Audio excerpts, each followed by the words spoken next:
Hello everyone, welcome to Naira study. आप सब कैसे हैं? आई होप कि आप सभी अच्छे होंगे और अपनी स्टडी के लिए एकदम से आप तैयार हो गए होंगे।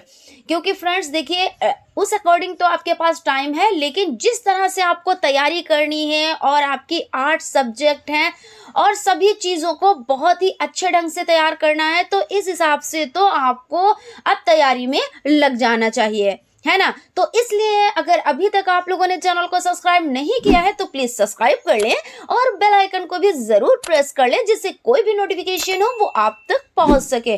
तो फ्रेंड्स, आज का जो टॉपिक हो जाता है वो आपका पाठ्यक्रम, यानी जो मैथ का पाठ्यक्रम यानी आपका सिलेबस हो जाता है, उस पर डिस्कस करेंगे कि आपको क्या क्या चीज़ें पढ़नी है, आप लोगों के लिए कौन कौन से टॉपिक इम्पोर्टेंट हो जाते हैं, कौन से टॉपिक मोस्ट इम्पोर्टेंट हो जाते हैं, इन सब चीज़ों पर आज डिस्कस करेंगे। और आपको एक चीज़ और बताना चाहेंगे कि जो मैथ का सिलेबस चलेगा वो आपका बेसिक से स्टार्ट करेंगे, क्योंकि कुछ लोगों को तो मैथ ये होता है उसमें बहुत ज़्यादा मजबूत पकड़ होती है, लेकिन कुछ लोगों को बेसिक से सीखने की नीड रहती है। तो बेसिक से लेकर चलेंगे तो सभी के डाउट्स क्लियर होते चलेंगे। और एक चीज़ है, जैसा कि हम पिछली वीडियो में इस पर डिस्कस कर चुके हैं कि मैथ बहुत लोग कहते हैं बहुत टफ है। भाई देखिए, सारे सब्जेक्ट टफ होते हैं, लेकिन कब टफ होते हैं? जब आप उस पर ध्यान ना दें, स्टडी ना करें, रिवीजन ना करें। लेकिन जब आप रिवीजन करेंगे तो आपके लिए कोई सब्जेक्ट टफ नहीं है। इसी तरह से मैथ भी, अगर आप स्टडी अच्छे से करते हैं और रिवीजन करते हैं, प्रैक्टिस करते हैं, तो आपके लिए वो भी यानी मैथ सब्जेक्ट भी टफ नहीं है। ठीक है ना। तो ये चीज़ आप समझ के चले कि टफ चीज ही आपको हटा देनी है। जो चीज टफ लगे उसी पे इतनी मजबूत पकड़ बना ले कि आपको वो टफ ना लगे, सबसे इजी सब्जेक्ट लगे। ठीक है ना। तो चलते हैं, देखते हैं कि जो आपका डीएलएड फर्स्ट सेमेस्टर में जो आपका मैथ है, यानी जो मैथ सब्जेक्ट है, उसमें हमें क्या क्या चीजें पढ़नी है। ठीक है। तो सबसे पहले आपका हो जाता है, जो फर्स्ट पॉइंट हो जाता है उसमें, यानी फर्स्ट टॉपिक हो जाता है उसमें आपका हो जाता है संख्या तथा संख्यांक का बोध, अंकों का ज्ञान, स्थानीय मान। तो ये सब चीजें आप कर पाते होगे, क्योंकि देखिए स्थानीय मान क्या होता है। जैसे मान लीजिए आपका है 5, 6, 2। अब हम आपसे कहें कि सभी के स्थानीय मान निकालिए, तो आपको क्या करना है? जैसे सिंपल तरीके से बता रहे हैं, बाकी डिटेल में डिस्कस करेंगे, लेकिन अभी यहाँ पे सिलेबस डिस्कस कर रहे हैं तो कुछ चीज़ों को बताते हुए चलेंगे। यहाँ पे अगर 2 का स्थानीय मान पूछा जाए तो आपको बताना है 2 होता है। उसके बाद 6 का स्थानीय मान, तो आपका हो जाता है 6 और 1 0 यानी 60। और यहाँ पे ये 5 का स्थानीय मान हो जाता है, तो 5 और 2 0, है ना। बहुत ही सिंपल तरीके से आपने इसको सॉल्व कर लिया। तो इस तरीके से है, कोई भी चीज़ कठिन नहीं है, बस चीज़ें समझने के लिए हैं कि आप समझ गए तो सारी चीज़ें बहुत इजी तरीके से आप कर सकते हैं। उसके बाद आपका हो जाता है सेकंड, जो आपका टॉपिक है गुणा तथा भाग की संकल्पना एवं संक्रियाएं, ये हो जाता है। और यहाँ पे आपका थर्ड टॉपिक है, यानी नेक्स्ट टॉपिक भिन्न की संकल्पना तथा गणितीय संक्रियाएं, ये आपको समझना है। दशमलव संख्या की अवधारणा, दशमलव संख्या में प्रयुक्त अंकों का स्थानीय मान तथा गणितीय संक्रियाएं, यानी यहाँ पे ये चीजें पढ़ेंगे कि दशमलव संख्या की अवधारणा, ये चीज पढ़ेंगे। उसके बाद क्या पढ़ेंगे कि दशमलव संख्या में प्रयुक्त अंकों का स्थानीय मान।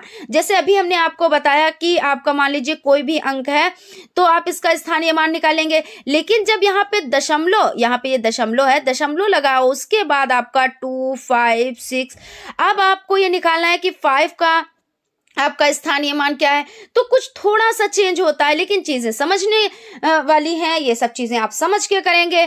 तो इनका स्थानीय मान कैसे निकाला जाएगा, तो इन सब चीजों पर भी डिस्कस करेंगे।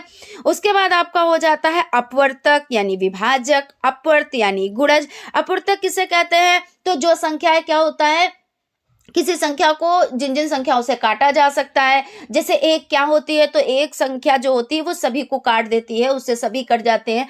जो स्वयं होती, जो संख्या होती है, मान ले 17, 19, 25, 2, 3, 4, 5, जो भी आप संख्या लेंगे तो वो संख्या 1 से तो कटनी ही कटनी है, और स्वयं से तो कटनी ही कटनी है, स्वयं से भी कट जाएगी। लेकिन और किन किन नंबर से कटेगी, तो मान लीजिए जैसे कोई सम संख्या है, 4 है, तो यहाँ पे 4 लिख देते हैं, यानी 4। तो ये 4 नंबर है, तो ये आपका किससे कट जाएगा, 1 से तो ये कटेगा ही कटेगा, है ना। और स्वयं से तो ये कट ही जाएगा। स्वयं का मतलब क्या होता है, स्वयं का मतलब खुद से, है ना। और किससे कट जाएगा, ये 2 से कट जाएगा। तो इस तरह से आपको इसको डिटेल से समझना है। उसके बाद आपका हो जाता है यहाँ पे अपवर्त।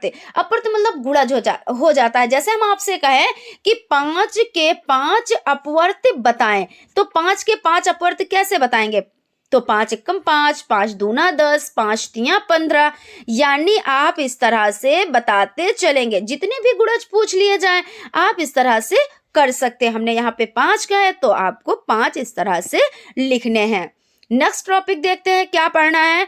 लघुत्तम समापवर्त तथा महत्तम समापवर्त की अवधारणा, भाज्य तथा अभाज्य संख्याओं का अर्थ, कि भाज्य संख्या क्या होती हैं, अभाज्य संख्याएं क्या होती हैं, ये सब चीजों पर भी डिस्कस करेंगे। उसके बाद आपका हो जाता है प्रतिशत का अर्थ तथा संकेत तथा प्रतिशत ज्ञात करना। अब प्रतिशत ज्ञात करना, प्रतिशत का मतलब क्या होता है, इसको कहाँ पे यूज करते हैं, किस तरह से यूज करते हैं।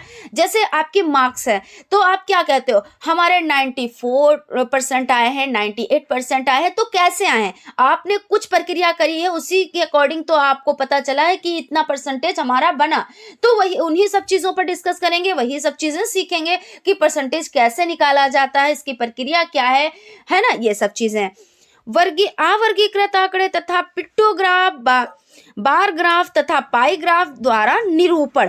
अब देखिए इससे आपका क्वेश्चन तो बनना ही बनना है, वो भी आपका 2 नंबर का क्वेश्चन बनना है, यानी आपका लघुत्तरीय टाइप में इस तरह का क्वेश्चन जरूर आता है। आपको पता है मैथ में नंबर्स चेंज कर दिए जाते हैं, लेकिन जो टॉपिक है उसी के अकॉर्डिंग आएगा, है ना। तो आपका टॉपिक इससे पिक्टोग्राफ, ये आपका बार ग्राफ, पाई ग्राफ, इसमें से आपका क्वेश्चन आना ही आना है, तय है, होता है ये कि आएगा ही। उसके बाद आपका हो जाता है सजातीय तथा विजातीय बीजगणितीय व्यंजकों का बोध, इनका जोड़ घटाना, ये आपको करना है। उसके बाद आपका हो जाता है तलखंड, बिंदु रेखा, वक्र, रेखाखंड, किरण तथा कोण की संकल्पना। नेक्स्ट टॉपिक हो जाता है आपका पटरी तथा प्रकार की सहायता से 60 डिग्री, 90 डिग्री तथा 120 डिग्री का कोण बनाना। तो इन सबको सीखेंगे और यहाँ से भी आपका क्वेश्चन बनता ही बनता है, मतलब तय होता है, आना तय ही है। तो इसलिए सबसे ज्यादा किस पर ध्यान देंगे आप लोग, तो प्रैक्टिस पर ध्यान देंगे। बहुत ज्यादा देखिए यहाँ पे आप देख सकते हैं कि बहुत ज्यादा चैप्टर नहीं है, यहाँ पे आप देख सकते हैं, लेकिन इन्हीं को लेकर चलना है। प्रैक्टिस पहले सीखेंगे, उसके बाद प्रैक्टिस करेंगे, तभी चीजें समझ में आ पाएंगी। मैं बार बार एक चीज क्यों बता रही हूँ कि प्रैक्टिस, क्योंकि मैथ प्रैक्टिस पर ही डिपेंड होती है। जितनी ज्यादा आप प्रैक्टिस करेंगे उतनी ज्यादा आपको उसमें महारत हासिल होगी। और अगर आपने एक बार सीख लिया और कहा हमको आ गया है और आगे बढ़ गए और प्रैक्टिस आपने करनी छोड़ दी, तो मतलब क्या होता है, तो मतलब यही होता है कि आप क्वेश्चन को सॉल्व नहीं कर पाएंगे। जब आप एग्जाम हॉल में जाएंगे तो आप ये सोचेंगे काश हमने प्रैक्टिस कर ली होती, क्वेश्चन वही है जिनको हमने सीखा था, लेकिन सिर्फ प्रैक्टिस की वजह से हम नहीं कर पा रहे हैं। और बार बार हम इसलिए बताते हैं, आपको बताते हुए चल रहे हैं कि बाद में आप कहेंगे कि देखिए मैम ने हमको ये चीज बताई नहीं थी, मैम को बताना चाहिए था, और अगर ऐसी चीज होती तो मैम तो आपको बता रही हैं और आपको उस पे आप ही को फोकस करना है, प्रैक्टिस आप ही को करनी है। तो इसलिए मैं आपसे कहती हूँ कि क्लास आप अटेंड करेंगे तो आप जैसे आप अपना रजिस्टर और पेन लेके बैठेंगे और आपके क्लासेस कंटिन्यू चलेंगे, 5 बजे शाम से स्टार्ट हो जाएंगे, ठीक है ना। तो आप अपना रजिस्टर और पेन साथ में लेके बैठे, जितनी चीजें बताते चलते हैं, और मैन पॉइंट, कुछ पॉइंट ऐसे होते हैं जो हम आपको साथ में बताते चलते हैं और उस क्वेश्चन से रिलेटेड होती हैं चीजें, उनको भी आप साथ में नोट करते चलिएगा। तो आपको फिर डरने की कोई जरूरत नहीं, आपकी बहुत अच्छे से तैयारी हो जाएगी। और ठीक है ना। तो यहाँ पे ये चीज़ हो गई, और इसमें हमने बता दिया आपको कि इम्पोर्टेंट है ये, इसमें से भी आना तय है। तो यानी कितने नंबर्स का भी आपको पता चल गया कि जो चीज़ें आती ही आती हैं, है ना। फिर उसके बाद आपका हो जाता है कोड के प्रकार, न्यून कोड, सम कोड तथा अधिक कोड, है ना। इन सब चीजों पर डिस्कस करेंगे। उसके बाद आपका हो जाता है त्रिभुज। त्रिभुज क्या होता है? त्रिभुज वो होता है जिसकी तीनों भुजाएं, यानी इसको त्रिभुज ही तो कहते हैं, तीनों भुजाएं बराबर, तो ये समत्रिभुज होता है ना, समबाहु त्रिभुज। इन सब चीजों पे हम डिटेल में डिस्कस करेंगे, लेकिन त्रिभुज देखिए ऐसा होता है ना, यही चीज तो है। उसके बाद आयत क्या होती है? जिसकी आमने सामने की दो भुजाएं बराबर होती है, यही तो आयत होती है। और उसके बाद वर्ग। वर्ग क्या होता है? जिसकी चारों भुजाएं बराबर होती हैं, वो वर्ग होता है। उसके बाद वृत्त क्या होता है? तो वृत्त देखिए आपका, उसके बाद बात कर लेते हैं कि वृत्त क्या होता है। तो वृत्त देखिए, वृत्त आपका जो ये आपका सर्किल होता है, इसको कहते हैं। तो इन सब चीजों पर डिटेल में डिस्कस करेंगे। यानी देखिए त्रिभुज, आयत, वर्ग तथा वृत्त की अवधारणा तथा इनके अंकों की जानकारी, यानी अंगों यहाँ पे है, ठीक है ना, अंगों की जानकारी। और उसके बाद आपका परिमिति का अर्थ, यहाँ तक। यानी आप देख सकते हैं बहुत ज़्यादा आपके चैप्टर नहीं है, आपको इन्हीं में रहना है और खूब अच्छे से प्रैक्टिस आपको करनी है, और आपको एग्ज़ाम में क्या करना है? बहुत अच्छे से परफॉर्मेंस करनी है। तो आप लोग बिल्कुल भी टेंशन ना लें। और मैं आपको कई बार ये चीज़ बता चुकी हूँ कि देखिए आपको ये सारे क्लासेस लेने के लिए आपको देखिए चैनल को तो सब्सक्राइब करना ही रहेगा, तो इसलिए आप चैनल को सब्सक्राइब कर लें, बेल आइकन को भी ज़रूर प्रेस कर लें, और एक लाइक भी तो कर ही दीजिएगा, क्योंकि आपका एक लाइक हमें मोटिवेट करता है, तो इसलिए आप लोग लाइक भी ज़रूर करें। तो फ्रेंड्स मिलते हैं क्लास में, तब तक आप लोग अपना ख्याल रखें और अपना एक रजिस्टर, पेन उसको भी तैयार रखें, ठीक है ना। Thank you.